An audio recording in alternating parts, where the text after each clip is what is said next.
it's a real honor to be here as well, because I'm in Mike Reynolds' church. I love Mike Reynolds. You didn't know that. We've been friends for a long time, and come up together and shared life together, and been in different places together, and same places together. And it's an honor, always an honor to be in the pulpit of somebody who's a good friend of yours. So I appreciate, Mike, the opportunity just to come and share with you this morning. I appreciate that music very much. Wasn't that great today?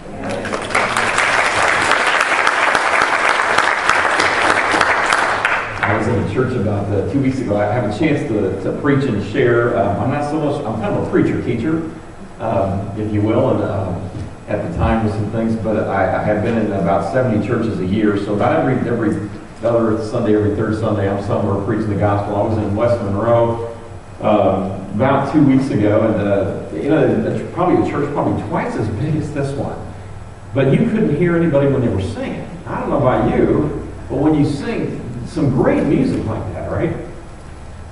There's only one way to sing it, and that's to sing out. And so I appreciate this morning, I really do, because that's the only way you should sing that kind of thing. And if you don't, it's just there's something wrong with you. And I was about to stop, but I hate to do this, I'll never invite you back again. But why would you sing these kind of songs that softly? I mean, these are robust songs of our faith, right? And so Rick and Terry, I appreciate your music because, well, in the back, I got to tell you a really quick funny story that I didn't know. I had no idea what they were going to play today and what your music you're going to do. You know, you never know that part, right? But I was in Jerusalem about 2 years ago, and I do a church tour for the Holy Land about every 2 years. If we get enough people to go and whatever, the window's getting dim on going, and it's amazing. The last 2 trips I've had have been canceled, not for lack of people going, but because we couldn't get in. I really feel like, and I've heard this since I was a child, but I really, really feel like the time is closing. If we're not closer to end times, I don't know. I just don't know anymore. But we were denied entrance into the country as an American tour group. That never happens. Twice. And I knew numbers of other people who were also denied opportunity to come. And so, you know, those times are precious now to be able to get in and have a chance to walk where Jesus walked and see something that does something to you every time I go. That just changes my whole life. I see and hear something I've never heard before, and maybe I've heard it before and didn't listen, but I heard it in a special way.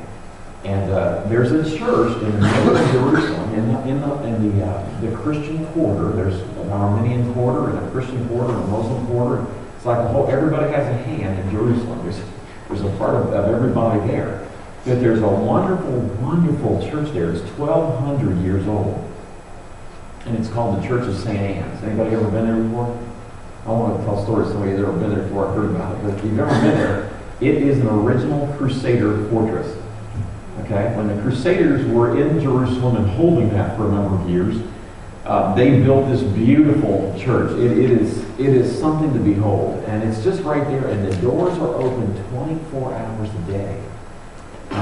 One of my most special times ever was I was with a gentleman, a good friend of mine, and we were having pizza in Jerusalem at about 10 o'clock at night. Now, that's weird, okay?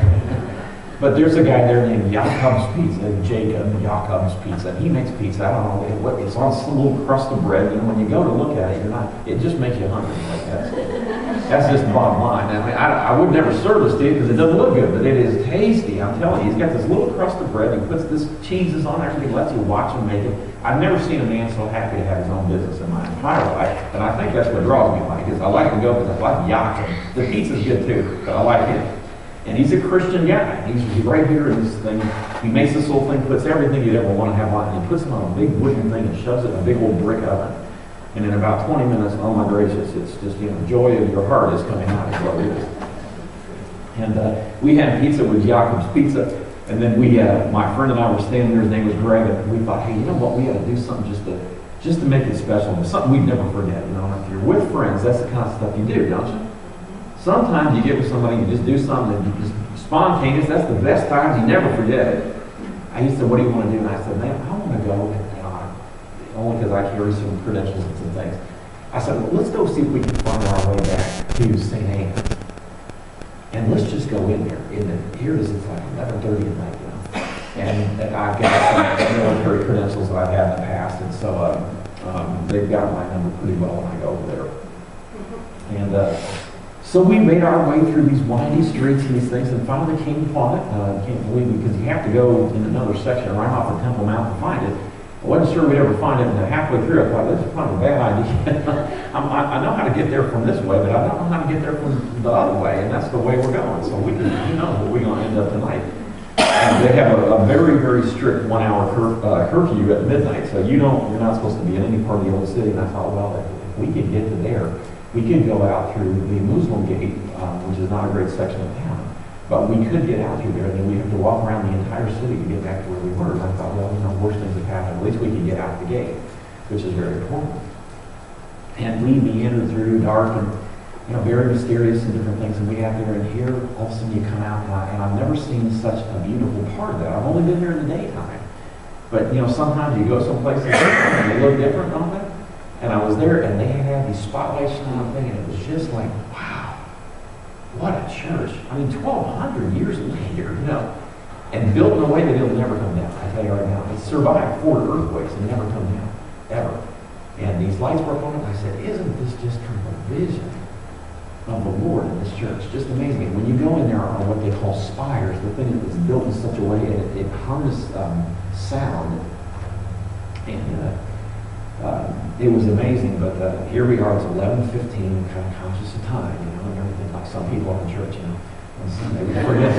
We forget how great it is just to have a place to come on Sunday morning with people that we love and our friends, and just do church, however long it takes, you know what I'm saying? But here we were kind of that same way. It's late, and I'm sure everybody's wondering where we were and all this kind of thing. But it was just happening. We just kind of found ourselves there. And I looked in there, and it was full of people. So obviously we weren't the only ones that had the idea, right? And we went, and I thought, wow, what are all these people doing here? And you know who those people were? Now, I'm a people watcher, so I kind of observe everything. That's why I kind of did it in the military for a while. Korean people. Hundreds of Korean people, Mike. I'm like, what? I thought we'd be the only one. I thought we'd show up, just going to be us, nobody else in there. And I'm like, Korean people there. This is when they went. And there was a Spanish group that was from Spain in there. I mean, I looked around, and it's a large facility. We put 1,000 people in there. I'll bet there were 200 people in there. I'll bet there were.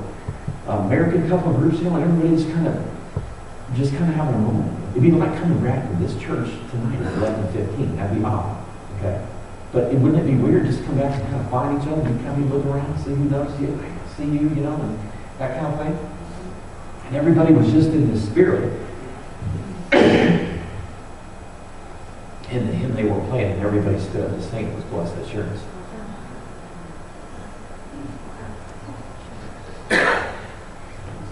Can't really tell you what that was like, but you might get an impression.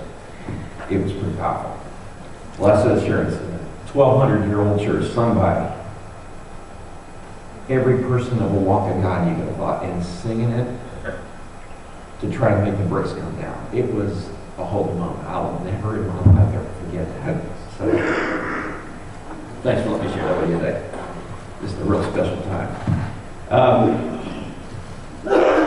This parable that we're talking about today was one that they say is the hardest parable to understand. I know my whole life as a boy growing up, as a college student, as a married, I read this thing in church. Our pastor, Don Cowie, would preach this, and I hear it from different people. I used to always think, I have no idea what this parable's about. I'm in church for 45 minutes, I have no idea. Dad done with the singing, I don't even know. I read the thing, I got the scripture right in front of me. I must have read every version of the Bible. My gracious, we're not in the lack of finding the Word of God today, are we? I mean, Lord help me. We got, if you need it in a special way, trust me, they do not need to invent it. A few years ago, I was asked with a group of 200 people to rewrite a thing called a Stewardship Study Bible. I'm like, this is a waste of time, I'm kind of Mr. Stewardship in the United States. This is my kind of thing that I do, and I've got a lot of quirky stuff about me. Mike knows all about that. And some other people would come to visit.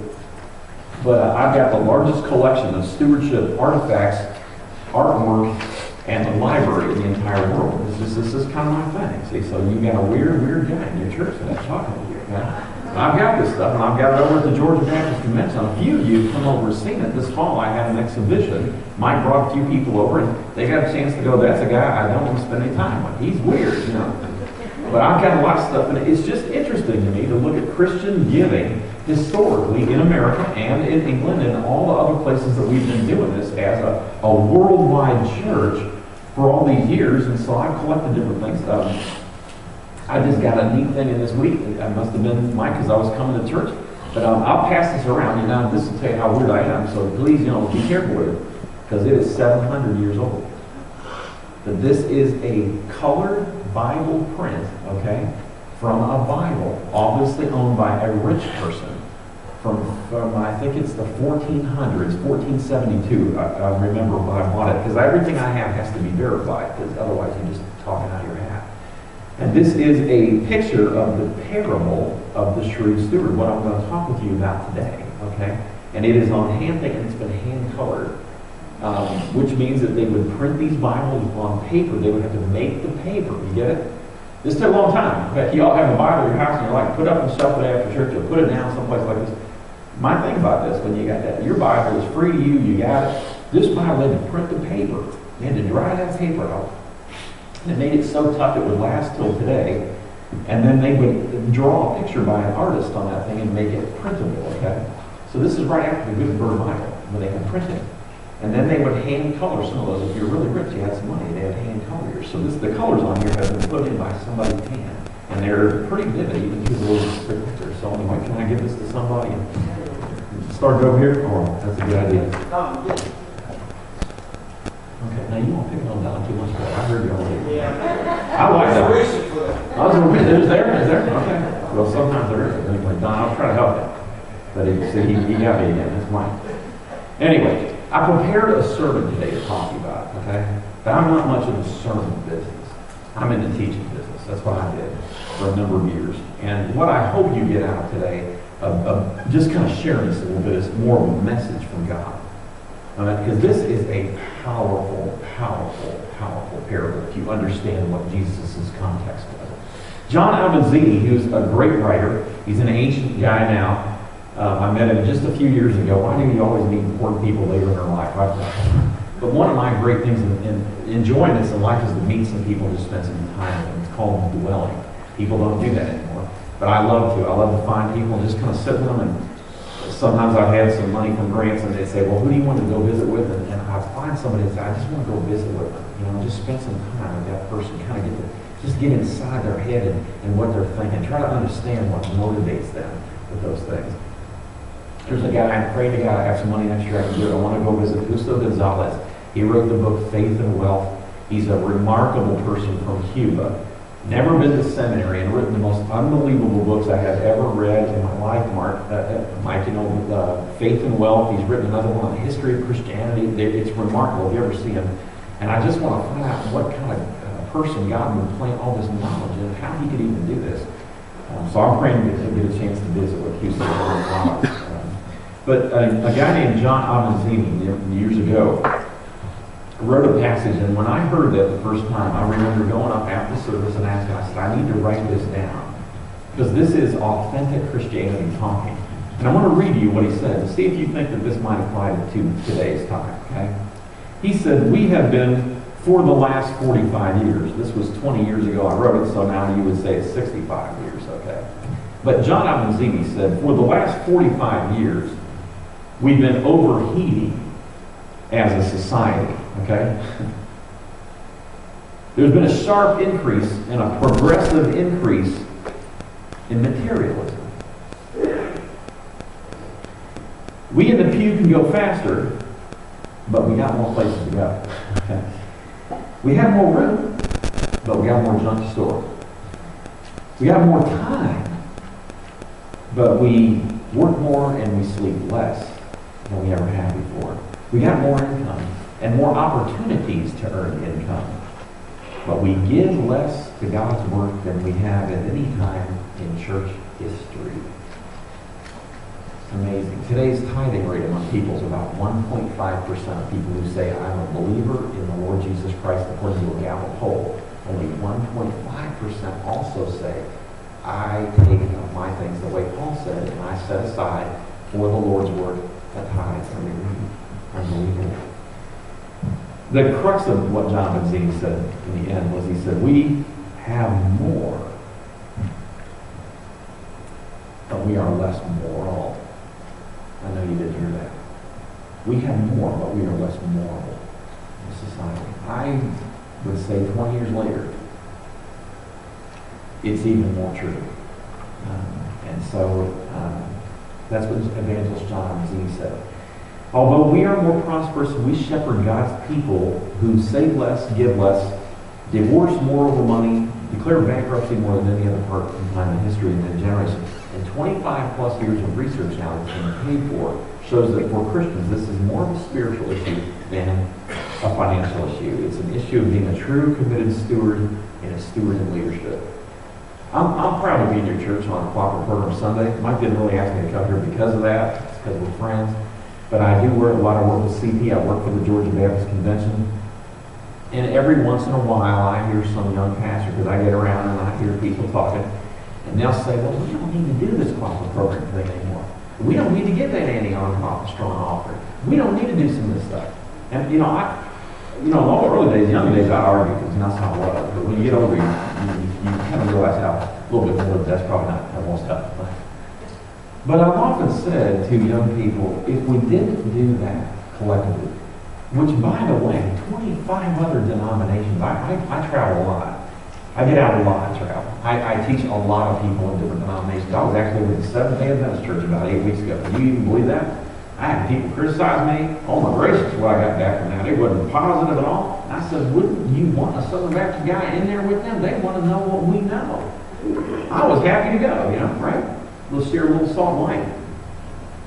But I said to him, I said, look, if you didn't do the cooperative program, where we, in all of our churches today, all of our little churches, most of our churches are little churches in the United States, you know that?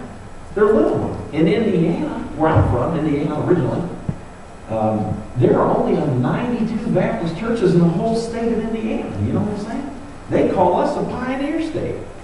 So y'all, I think when I was in Fort Worth, Texas a number of years ago, they had 400 in the Tarrant County alone. That's amazing, right? So, but I said, if we weren't going to do that, what would we do? How would we design our giving? Do you know that I have never, ever yet, ever, and I've not said that unkindly, and I've not said that with any agenda. I just said, if we didn't do what we do, in collecting an offering every Sunday, and out of that offering, taking a small percentage and sending that on to the state, everybody doing this collectively, right? And the state taking some of that and put it together and sending it on where we fund how many missionaries again, Mike? Over 9,000. 9,000 people. That's a system. That's a way to know support. That's a way to know we've got things in place, right? In the military, how many of you have ever served military service? Okay, a lot of hands. What's the first rule they tell you? Never outrun your supply line. If you're out fighting and you advance farther than your supply line, you have a major problem, don't you? Well, that's the whole idea, is that the cooperative program would never have us ever outrun our supply line. We'd always be in top of what we need. And so this is the kind of thing, and I've never had a young pastor ever who's ever had an answer for that. I said, if we didn't do this, what else would we do? Just tell me, give me an idea, what would we do today? And I've never had any young people in that. I said, let me tell you what we do. Let me tell you this, okay? From 40 years in the preaching business, and working with people in Christian work, and been on the mission field in 67 countries, and this kind of thing, let me tell you what we do if we didn't have a cooperative program. We'd reinvent something that would look exactly like it. We really would. We'd have something, I swear tomorrow, will be exactly like what we have right now. We'd sit there and we'd say, well, we need to all be given, and we take a part of that. It would end up being exactly like what we have. I really tell you that right now. And so I'm really proud of the cooperative program. We're the only denomination on the face of the earth that has something like it, and it's a way we can assure that God's work will be supported on the field. So I just want to take a moment here, and I've gone on too long with that, but I wanted you to know how important that is, what it is, and how important it is that you're participating in that. And I've seen your bulletin, and it's important that your pastor wants you to know that you're doing something important today.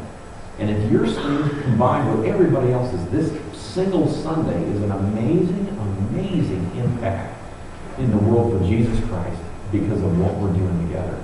We always do something together better than we ever do anything separately. Anytime you've ever had a big project at home or someplace around here, you always do it better with a bunch of people than you will by yourself. So that's what the cooperative program is anyway. Well, I'm going to talk to you a little bit about It's Luke 16 today. Turn your Bibles to Luke 16. Let's look at that. Luke 16, it's interesting. Jesus is sitting around talking with his disciples. Awfully interesting group of people, don't you think? One of those people was the wife of Chuza the steward. So this Herod steward was in the band. You've got zealots in the band, you've got prayer people in the band, you've got 4 fishermen in the band, you got all kinds of people, and you got Andrew, who was the very first disciple that nobody ever remembers because the Lord depended on him, but it's always with Jesus, James, Peter, and John. I always go someplace. I almost figure, why didn't Peter ever invite his brother? He must not have been a good brother. I always loved Andrew out there. He knew he was going to do something fun, and I always loved Andrew behind. Andrew also must have been a person who had a pretty good sense of who he was, because he doesn't seem to mind it much. Because he was the first disciple Jesus called, right? And so that's kind of an honor. Sometimes when you know that that's your honor, it doesn't make so much difference, right? Well, that's the background. Leading up to this, it says in Luke 12:1 that so many people, so many thousands actually of the word in Luke there, had gathered together that they were actually stepping on each other to hear the pastor, hear Jesus Christ, the great teacher, okay? Luke 13:1 says, and that as he was passing through from one city and one village to another, so he was really working. This is only a few months before his final death and resurrection. You understand? So Jesus is on mission. He is going places. He's talking with people. He's not even worried about whether we have anything to eat for lunch. I mean, he's like, we'll solve that too. It's important to listen and to be about my Father's business. He's really on it. He's proceeding and he's on his way to Jerusalem for what? Right? For where we were last Sunday, right? That's what he was all about. And he is now entering. And he has chosen of this message, knowing that he has this message his entire life.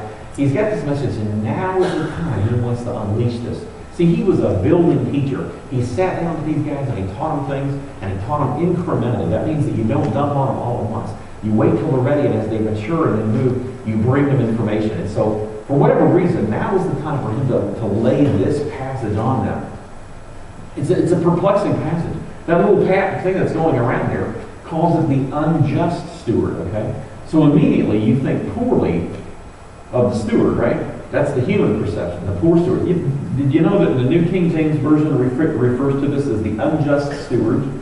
The Holy Christian Standard Bible talks about this as the dishonest manager. The New American Standard Bible talks about this as the unrighteous steward. And the NIV says it's the shrewd manager, okay? So you quickly identify with the rich man, okay? Thinking, well, he must be the better of the two. But the interesting thing is, at the time, being rich was not synonymous with good.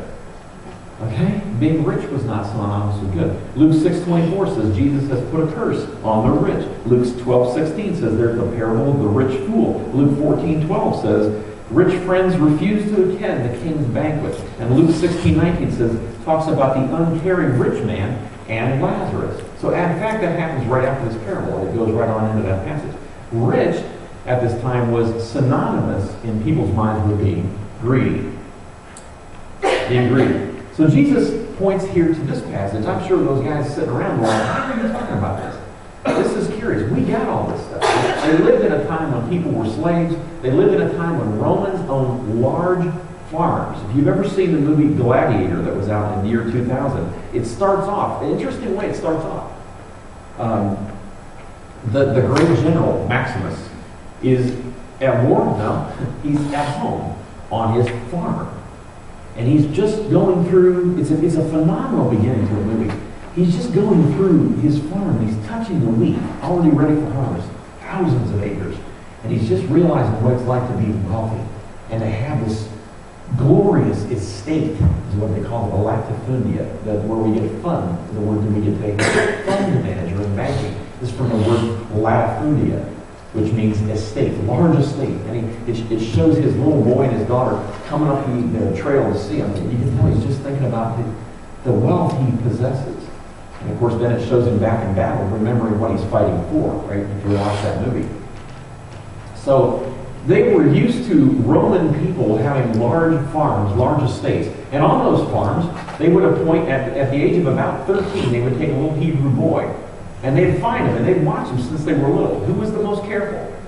Who was the person who obeyed the most? Okay? They were always watching you when you were coming up as a young man. And they would finally, at some point, a Mike would sit there and say, hey, I want to talk with you. And they would say, I want to train you to become the steward. Now, the steward was the most important part of the entire farm, because everything reported to the steward. And you had as much power as the rich person who's the owned the estate. You could speak for that person, okay? Even being a Hebrew. So it was one of those like, hey, y'all, I'm not going to run you in the ground, but if I say something, we got to jump and do it, right? Because I'm the steward. I manage this whole farm. So this is a person who was being groomed up. He learned the mind of the Roman owner. The mind, because sometimes the Roman owner would oppress the people and need some relief. And so he'd send the steward in to make things right for him. See? Sometimes the steward would do bad things, and then the Roman guy could come out and it looked like he was the glorious person. And these stewards, by the way, robbed from people as well.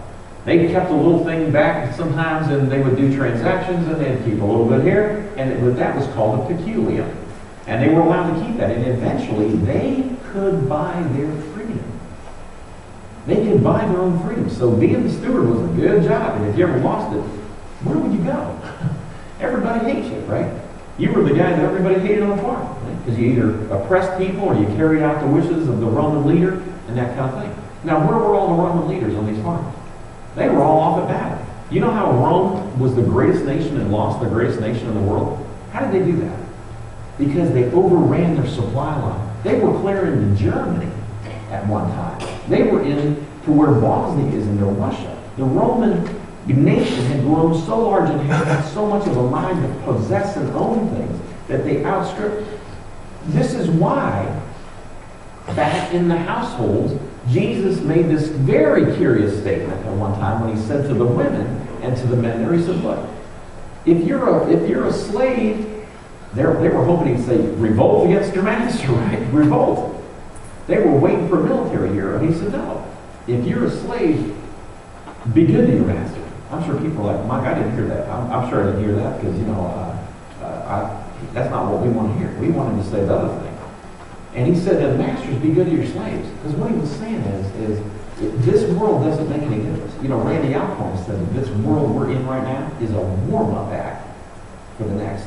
That's all this is. That's all we're doing together. This is just a warm-up act for the next life. And that's something to think about. So the idea was Jesus was saying, you're already in households. Again, kind of like if you were free and you were out, what else would you do? You'd want to take the gospel back in it. He said, but you're already a slave in households. Just preach from where you're at. Isn't that kind of the call of the gospel today? Just talk to people, share from where you're at. You don't have to be in some great position. The most important testimony that you will ever tell someone in your entire life is your very own. And I know a lot of people today that don't have much of a testimony. You need to get busy about your testimony because that's the one that people will listen to more than anything. So the bottom line is Jesus points this commitment here. We read the passage, you have it in front of you. So we're looking at a chance for, at the time there was the farm. Roman soldiers owned these. They were given land. Every time they come back from battle, they give them more land and more things. And so this was a way of becoming incredibly wealthy. And yet it was kind of boring. Okay. A lot of work, not much going on. So often the rich people who owned the estates would go into the cities of polis. Okay, like Minneapolis, Indianapolis. The polis is the Greek word for city. And so often that's what they do. And they'd say, well, I'm going to go in the city and carouse around and party around and do all kinds of things. But you can't go to the city and leave your farm alone. Because what happens when you're not on your farm? Yeah, things go away pretty quickly, right? They go into ruination. That's why you had a steward. A steward was the person you could go to and say, okay, look, I'm going to be in town for a little while here. And I need to make sure that we are doing what we need to do, and things are happening like they need to happen, and that kind of thing. And I'm counting on you to take care of this for me while I'm gone. Well, the steward said, okay. So that's what was happening here. So the rich man had gone off to the city, right? And it's interesting here because this is kind of like when we were in Texas, they often have a little term that says sometimes you're a big hat, you're a person that wears a big hat with no cap. In other words, you're a person that's got a big old hat, you look like you have a bunch of stuff, but you don't. And the bottom line was, it says here in verse 1 that a rich man observed and received an accusation. So what had happened here? Let me help you break down and understand this parable. The rich man was already on. He had entrusted his estate. He had done this 100 times, thousands of times. He had been in the city because that's where he wanted to have fun with his friends. And he's in there doing all kinds of things. Who knows? Not very good things. But he's in there having fun. And he's left his estate in charge with the manager, okay? The steward. And somebody had left the farm. Might have been a group of people, but probably not so many that somebody would notice. Where's all those guys going? But they had gone to the city and got a hold of the manager. I'm sure the manager was like, what are you doing? The rich man was saying, what are y'all doing here? You know, you're supposed to be back on the farm. And they said, hey, you know, Mike, here's the deal. I didn't mean to come here. I don't want to get in trouble, but you need to know something about what's going on at your farm. Now, if you own anything, how many of you own a business or that kind of thing? You have some, right? And somebody comes to you and says, I need to tell you about what's going on back in your own business. That's scary, isn't it? Because that means something's not going the way you want it. Well, so the bottom line, it says he was received an accusation. He listened to somebody who came and said, I need to tell you about something right here. And he said the accusation was that the steward wasn't just spending his money or doing a few things out of line. What is the word there that they use, translated to Greek? It says that they were saying, let me tell you a little bit about your guy back there that's running your farm. Mm-hmm. All your stuff, yeah. He is squandering your possessions. And if you're a rich person, that's the worst thing you could ever hear in your entire life. This means this guy's back there just having his way with everything you own. All your money, your possessions, everything. Okay? So that's probably the worst accusation you can receive. Okay? Of your possessions, not just your money. Okay? So the bottom line is, he's accused of that. So what does the rich man do? Well, he got back to the farm right away. Okay? That was when you're like, get the chariot ready. We need to get back there. I need to get. As soon as he comes in a private room with no one around, okay, he calls in his manager. You see, the lower people of the estate were never in the meetings of the people who owned the estate and who were the steward, the manager. So this guy would have never had a public meeting. See, this is the part that's missing, and you got to get the context here. So he would have called that person in and said, hey, and have you ever had a rhetorical question? Right? My dad was the inventor of the rhetorical question. Okay? I was the oldest kid of two, and my brother never got in trouble half as much as I got in trouble because he would always say to me, like, when we get spanked, Lord mercy. My brother, I mean, to this day, I'm like, dude, you didn't get nothing. Okay? I would be like, I hope I can sit down this week, you know what I'm saying? But I would always look at my dad, and, you know, because I would want to get justice. I'm like, you know, what happened here? You know? He doesn't say, well, he doesn't know anything. But you knew better, right? I know you've never heard that before. None of you ever told your kids that before, have you? But that's what he says. You always knew better. And that's the way this manager, this rich man's approaching his steward. He says, he calls him in and he says to him a rhetorical question. He's not actually asking a question. He's making a statement. He says, what's this I hear of you? Right? Give yourself an account for me. In other words, go ahead and tell me. It doesn't make any difference because I've already decided to do something. And what does he say he decided? He says right here, go ahead and tell me what you did because it doesn't make any difference. You can no longer be my manager. This guy just lost the best job anywhere. Okay? I mean, there was nothing like any, you couldn't go anywhere from here. You would already have run the farm and you're done. You're done. Now, it's interesting. The rich man doesn't go to him and say what I might have said. I might have said, you know, now Mike, I heard, they tell me this, and I know they're not all lying, okay? I know some of them are lying, but not all of them are lying. And I'll tell you, you need to pay me back for what you stole from me. Isn't it interesting? He does not ask to be repaid. He doesn't say, you know, you need to, look, okay? You need to stop that thing and give me some money. He wanted that guy gone. Right? You ever have something like that? You just, I want this over. I want this done, out, done, gone. And that's what he wants with the guy. I'm sick of you. Get off the farm. Okay? And he is doing that because he realizes that all that he has to do is get around and say, you hear about this guy over here? His own steward. I'll tell you how bad of a rich guy he was. His own steward was ripping him off. So it was his reputation that he was protecting. Right? So the bottom line is he decided, you got to go. I need to retain my reputation, right? So the steward receives an accusation. He's already putting two and two together. Somebody in this farm has ratted me out. Now, he probably, the steward, the manager, probably had not done wrong in this, if you look at the tense of the Greek here. But he had done wrong before. See, because he had ripped people off just like everybody else had sometime. So it's sort of like when you say to somebody, well, I didn't do it this time. Well, but you've done it in the past, right? So what? Who cares, right? So he didn't really have any leg to stand on. He wasn't known for being a righteous guy. He was just a good manager in the eyes of the Roman owner or something. So what does he say to himself? This is kind of interesting. Rich guy goes back to the city. It says he goes back to the polis, and then there's that quiet moment. You ever had one of those in front of a mirror before? Y'all never had that, have you? Yeah, you have. I have. When you stand in front of the mirror and the only person you're hearing talking is your own mind.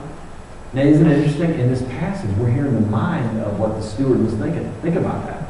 This is what's recorded. He says, the manager says to himself, right? He says, well, what am I going to do? Does that sound honest and human? I can relate to this because I can see that manager thinking that. I've just been fired. What am I going to do? My master is taking my management away from me, which he can. And this guy might have forgotten at one time that he could have that taken back. He said, I'm not strong enough to dig, because he's the steward, he's the manager. He hasn't done a lick of work in years, right? That's right. He said, I'm too ashamed to beg. Who's going to give him any money anyway? Oh, wait a minute, you're the manager of a farm and you want, I'm not giving you any money, man. They're not going to help him out at all. He's got literally nowhere to go, okay? So he thinks to himself, and he comes up with what you may have come up with already. He says to himself, he says, I know what I'm going to do. I just figured it out. I'm going to do something good for these people on the farm because they don't yet know, here's the clue, they don't yet know he's been relieved of his position. See, everybody has watched, oh, here he comes back, he's coming back early from the city. Wonder what he's up to. Oh, and he's going in the tent with his Mike Reynolds. He's going in with the manager. Ooh, they haven't talked. They might even be able to hear him outside. You ever been someplace where you heard something going on? You're like, I ain't going there because I heard it. There's something going on. But they didn't know exactly what happened. All they know, when the guy comes out the huff and gets back in the chariot, he's gone. So nobody quite knows yet on the farm what happened. That's the part that may be, see, everybody who had heard the story back to Jesus was a little bit familiar with these circumstances, right? So that's the context that's a little bit missing here. So the bottom line is, he couldn't be a town beggar. He couldn't do any work. Who's going to hire him, right? He's been nasty to everybody that he's hired. Who would hire him? Nobody. What are you going to do? Go to somebody else's farm and go, hi, I used to be a real important person. Now I'm not. Who would want you on the farm? So the bottom line is he had no household to belong to. He had no farm to belong to. All he had was his own money, which would run out because he has no other way of bringing in income. You know, a few years ago, I heard somebody say this statement. They said, today is the tomorrow that I borrowed from yesterday. Think about that. Run that by yourself once or twice. Today is the tomorrow that I borrowed yesterday. That's what this guy's like. Today I'm out of a job, but it's what I borrowed from yesterday, right? He lost full control. So the bottom line, he decides, here's what I'm going to do. I'm going to go around this farm while they still think I'm in charge. Quickly, they're going to find out. Somebody's going to spill the beans, and it's going to be known, so I got to do this quickly, very, very fast. I got to walk around and dry up my tears and kind of get myself together. And I've got to walk around this place and still act like I am in charge. Like I'm still the steward, see? And then I'm going to make things right with people. I'm going to do some good things for everybody I can possibly do them for. So that at some point, these people like me. And maybe when they finally find out, oh, wait a minute, you lost your job, but you did something nice for me, I'll have some place to go live. I'll have some family maybe I can work with. I can care for me. So he goes these people around, right? He brings them in. And he says, okay, bring in your things. Isn't it interesting? He wants oil and wheat. And he says here, you know, what's happening? How much do you owe my master, right? Now, I like it when I owe some money sometimes when people ask me how much I owe, okay? You ever got a bill before that's wrong? You're like, wait a minute, that's not the right bill. I don't know that. So this guy's smart. He says, you bring your invoice, right? And how much do you owe? I owe 100 measures a week. That's a huge amount of money, which means that they haven't been paying the rich man for a long time. See, this is the other clue. On the farm, they made money because they left their fields out for people to do work on. And these people had been, this guy had been oppressing the people for so long that they had just quit paying. You ever had a bill you quit paying on? You owe so much, it's like, who cares if I pay any more money on that, right? Well, that's what these people were doing. They weren't even paying because they're like, well, what difference would it make? So he decided to say, how much do you totally owe? And these people were very, isn't it interesting? They had no question, there was no fogginess. They didn't know exactly how much they owed. This one guy said, I owe 100 measures a week. He said, quickly, take your invoice down, get a pen, and write 50. You ever have a bill? Wouldn't that be great? Wouldn't it be great to have a bill? Like, how many of y'all bought a car in the last year or two? 2 or 3 years, something like that. And you know, it's always when you walk out there and you look at the car and you're like, did I really just do that? That's a lot of money, right? Maybe I didn't need that car. Maybe I should have looked at the other one, you know. But all of a sudden your joy goes a little sorrow. Have you ever been like me and you get a car because you know, you're like, well, that's a lot of money I got to pay back every month. And how many months have I got to pay that back? Wouldn't it be unbelievable if you did something like that? You bought something and somebody came back to you, maybe 2 or 3 years later, and maybe you missed a bunch of bills, you haven't paid them, whatever. And somebody said, hey, Scott, well, I know who you are. You come from, Gwinnett Mall Ford. And, yeah, I know. How much do I owe? I would always know, wouldn't I? You'd always know. And they said, well, here's why I'm here. I want you to grab your invoice and just cut right through and just pay half of it. What? Man, I tell you, what would be the thing you'd start doing? You'd start paying on that bill, wouldn't you? Because it's only half. And then when it's only half, you quickly pay it so you could pay it off. Because the quicker that the same guy who said, write down half, the sooner he could say you don't owe anything anymore, the sooner you're out of debt. So that's what he did. He went around these people. He cut the rent in half is what he did. He cut the bill for everybody now. How much do you owe? 50 oil, oil's measures of oil. Oil's expensive. The processing to make that kind of thing. He said, just write down half. You're kidding me. No. So what he did was he started cash flow again. See? While they still thought he was the manager. I'm sure he probably sent it back. It was common these days to send a bill back to somebody asking that the first 2 months get paid immediately. Now, if you cut my entire bill in half, I'd be happy to find some way to pay part of it back and start it going again, right? So all of a sudden, you got income coming into the farm again, right? Well, anyway, all this happens down here. It comes down, and he's starting cash flow, and somebody gets back to the city, and the rich man returns. And he's not angry this time, right? Not mad. What's he saying? He goes back in for another private meeting, and he says, he praises the manager.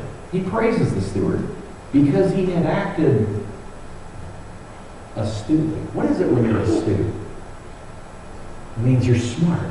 You've done something wise. Maybe not the correct thing, but it may have been the wisest thing to do. So this guy comes back in the tent and says, wow, what have you been doing? What have you been doing, man? You know I fired you, right?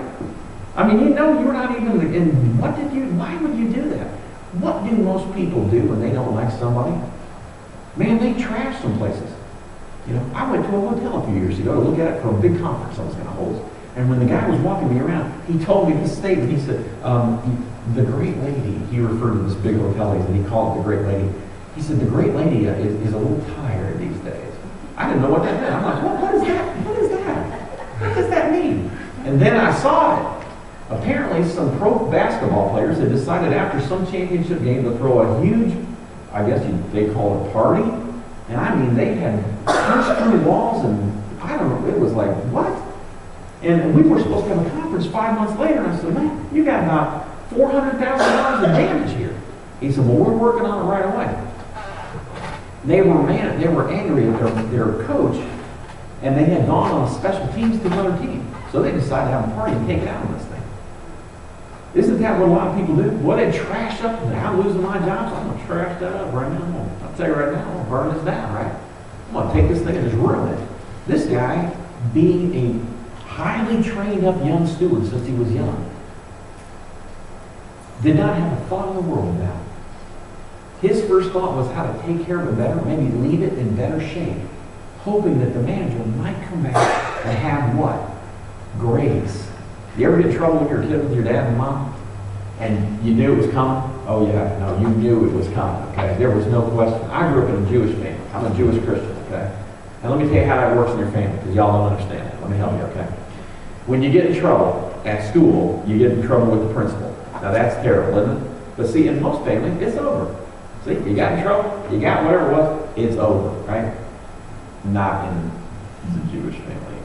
No. You get in trouble with the principal, and then they tell your mother. Now, let me tell you something. In the Jewish family, the mother is more feared than the father. You understand me? You come home, and my mother would be like, what did I hear? Oh, my gracious, Lord, she heard it all. I know she knows every detail. There's no reason, you better tell her the truth, too. And then, you know what's happened? My dad would come home every day from the factory. He worked for a Ford Motor Company.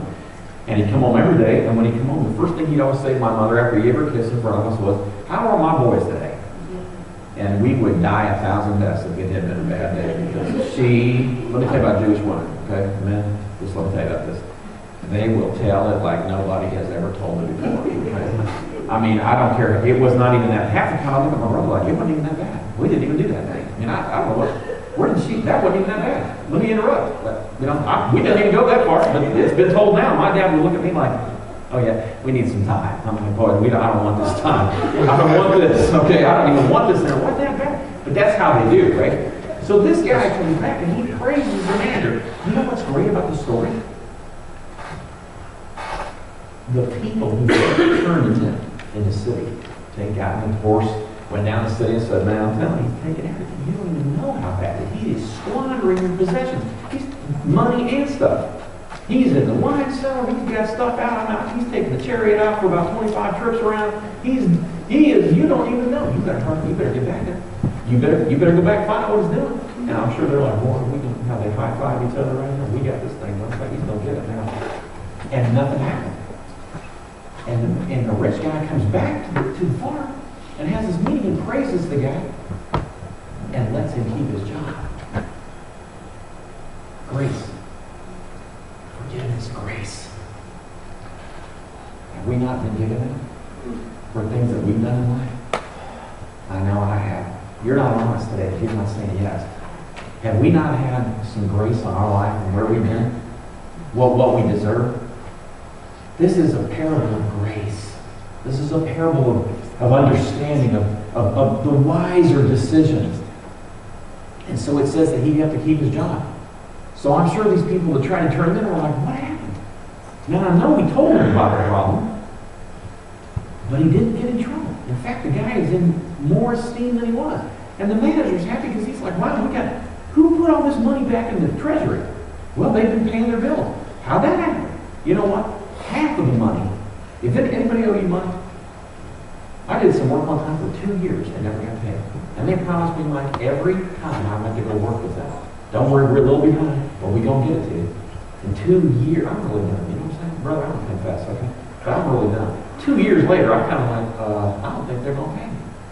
That's 2 years later. See, Mike, about 3 weeks later, he'd be like, you know what, hey, we can have a tough chat. Scott here 2 years later, 24 months, you know? My wife it's just amazing. Grace, okay? But I remember thinking, they're never going to pay me. And you know what I learned? They never were going to pay me.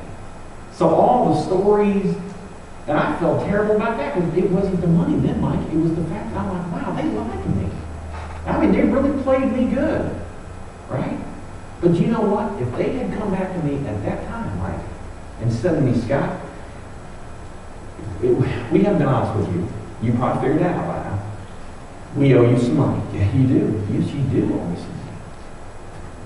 We don't have it. I kind of figured that out too. But I'll tell you what we're going to do, okay? We're going to start paying you half of what we owe back to you. Is that okay with you? Well, what do you think? I'd probably take half, wouldn't you? It's something. I mean, you know, because the other alternative doesn't look real good, does it? It's nothing, right? I'd probably say, well, let's get that started. And can we get back? Well, we're going to try. I'd say, well, if that's what we can do, then that's what we can do. Right? Which one of you wouldn't have done that? So the bottom line is he prays it. I want to take you to the close of this right here. Somebody had been lost and been redeemed. You understand that? The manager had been lost for a minute and been redeemed. Do you know what preceded this interesting passage of the Bible in Luke 16? Listen to this for a minute, okay? In Luke chapter 15, right before this, when Jesus has been teaching, right? Context is everything in teaching. Context is everything in teaching. Jesus talked about 3 lost things. He talked about what? Lost sheep. Now, if you got 100 sheep and you lose one, most of us are going to do what? Take care of the 99, man. I'm telling you, because I've been and I've watched people herd sheep. It's the worst job in the world, man. Those sheep go everywhere like this, and if they got one lead, there's 10 that'll follow, but they're dumb. They're idiots. They just do whatever. And I mean, you can't after a while. That's why you got to have a big crook, because you got to go, where are you all going over here? And that's why they have the invented border collie, because it's the only thing that'll help. Because once they start going, they go. You can't get them all back. So if you've got one that's lost, you might say, well, I've only got one that's lost. What did Jesus do? He talked about the fact that shepherd put 99 of those sheep in a pen and did what? Went back out after that last one. You know when it's good to be that one sheep? When your shepherd's coming back after you. Okay? And he talks about a woman who lost a coin. Okay? Do you understand that parable sometime? I'll teach you about that one too. But that coin that she lost wasn't loose. Women wore their dowry that day. If you ever go to Jerusalem, go to Israel, there'll be necklaces of Israeli money. They're like a breastplate. And you know what happens when you have a symmetrical necklace and one of those coins is missing? Everybody notices it, right? The first thing anybody say to you is, hey, you're missing one of your coins, which makes you look like you're a terrible person with your dowry. Makes you look like you have not taken care of the money you've been given. So that's why she was frantically looking for this money. Because it looked like, well, yeah, I don't know what happened. Well, how did you lose your dowry? You must not be a wise person. And what did she do when she found that coin? Says she went out and told everybody. I think that's funny. Well, if you lost something nobody knew about it, why would you go out and tell them, right? But it says she went out and told everybody she found the lost coin, right? And then there's the prodigal son, who says to his father so arrogantly, well, you go give me my inheritance so I can take it and do what I want to do with it. And he was probably so unredeemable that the father said, you know what, get out of here.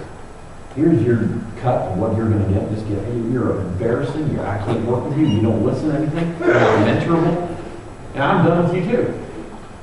But at some point when things were terrible, he came back to the farm and said, you know what, it would be better. I'd actually get excited to go live in the bunkhouse with the working guys.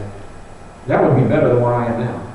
And what does the father do, man? He tells his son, his oldest son, and others, he said, man, go kill the best thing we get.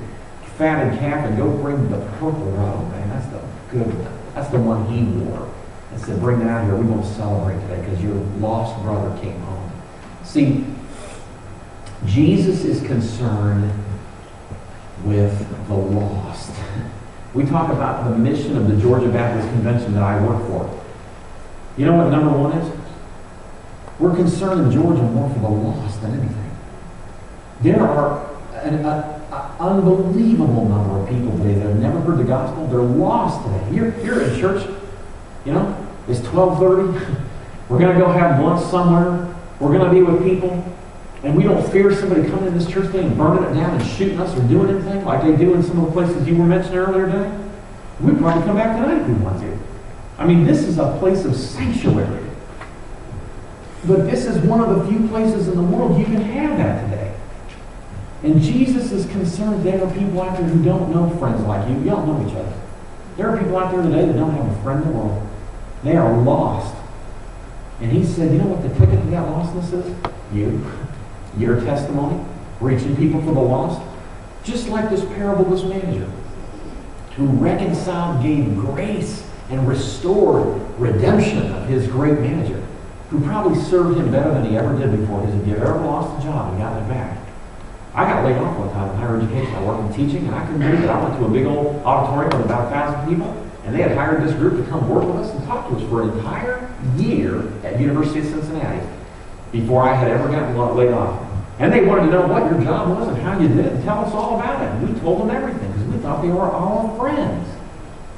And one day, I was 29 years old. Man, this was my first job, and we had a baby coming.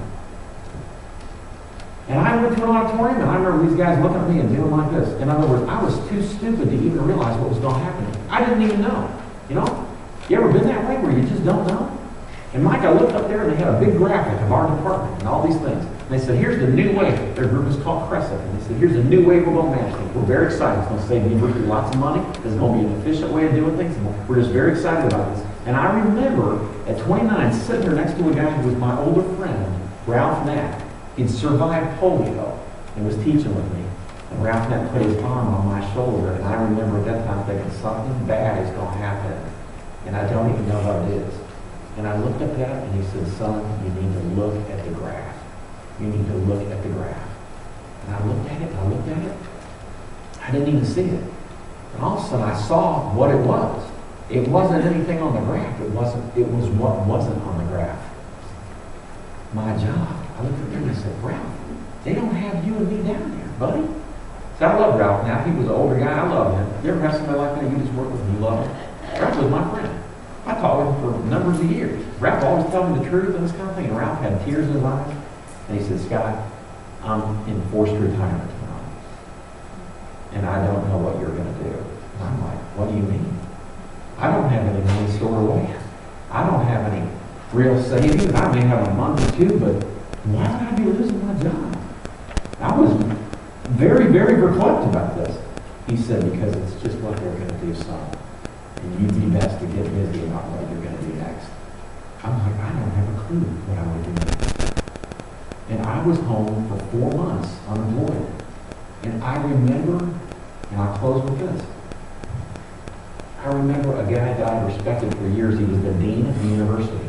And I was in, why is it that people show up when you don't look good? Why do people show up at your house when you don't look good? I was out cutting the grass. I had a grubby, I'll never forget it. I think I kept this t-shirt some because it was just one of those days where you just have to remember this. I had a grubby old t-shirt on. I had spilled the gas when I put it in the mower that day and wiped my hands on it. I didn't know because nobody's coming over, right? Who's coming over at 11 o'clock in the morning? Nobody's coming over. And I don't even know where I'm doing. And I remember that day praying while I was cutting the lawn. It's been 4 months and I still have no idea where I would go and what I would do. I mean, hopeless was the word. A lot like this manager, right? And this big old Lincoln Town car pulled up from my little house. And I was like, who would that be, right? And oh my gracious, it's Dean Davis. You gotta be kidding me. I mean, no, not today. And I mean, haven't you hurt me enough? I mean, what would he want to come by? I don't need your sympathy. I was angry at him. Have you ever been like, isn't that human? And he got out of his car and came over in this nice gray suit. And he came up on the lawn. I'm like, I didn't know what he was going to do, right? I was angry, right? And he came up and he grabbed me and hugged me like my dad would hug me. I mean, pulled me in. And I'm thinking, man, I got oil on my shirt. I'm dirty. I'm really sweaty, right? I've got brass. Look at me, right? And he just came over and said, son, you're one of the finest workers we have at the university, and I thought it was the wrongest thing to ever let you go. I didn't know what was coming next, but I was in tears. And he said, we had a chance last week to figure out if we could bring 3 people back and restore them to their jobs. And when everybody talked about it, your name came up more often than others. So if you'll come back, if you'd have us back, you can come back tomorrow and I've moved your office next door to mine, and I'd like to work with you and continue to mentor you, and you got your job back, and I'm going to pay you 15% more. And I'm telling you right now, I remember the sunshine that day, and I remember a great thing the Lord did. We had a baby 4 weeks later, and all of a sudden everything that was terrible was gone, was removed, was like okay again, right? I went back to work and why am I at the dean's office, Mike? And my check was just a little bit bigger. And I remember thanking everybody. And you know what that taught me? Do your work the best you can do it all the time, because you never know when things happen.